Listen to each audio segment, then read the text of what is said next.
And given all the struggles commodity and mining companies are facing, it is no surprise that farmers are also taking it on the chin.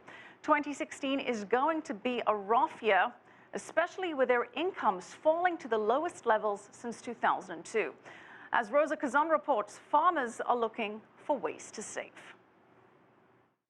Is he going to sell it? He's going to sell it. 9.5. 9.5, boys. Andy Covert needs a new combine for a farm he is running on 120 hectares of rented land. To raise cash, he brought his old combine to an auction in western Illinois. This year, the commodity prices are really low. It's hard right now for somebody to get started or you know, on ground that's high rent.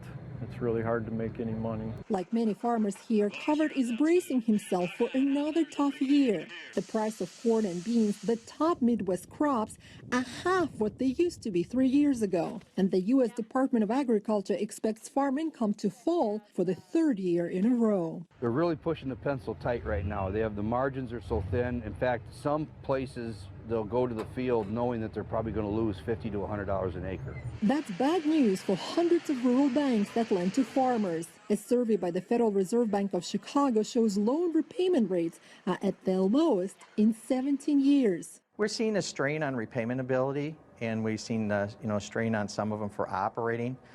Basically, their working capital has been depleted. Basically coming back off a year or two of bad earnings. Farm debt is projected to pass $372 billion this year, the highest since the late 1970s. And everyone from farmers who can afford new equipment to seed sellers and auctioneers are feeling the pressure. Like several other pieces of equipment here, this tractor did not sell. The bidding failed to raise enough money, and the farmer who brought it here ended up buying it back.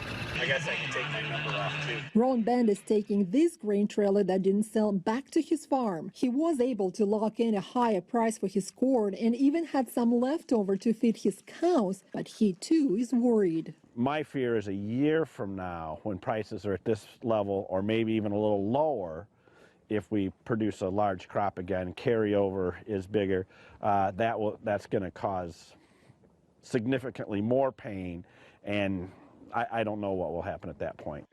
Covert says all farmers like Ben and himself can do right now is look for ways to save money. Roza Kazan, CCTV, Leland, Illinois.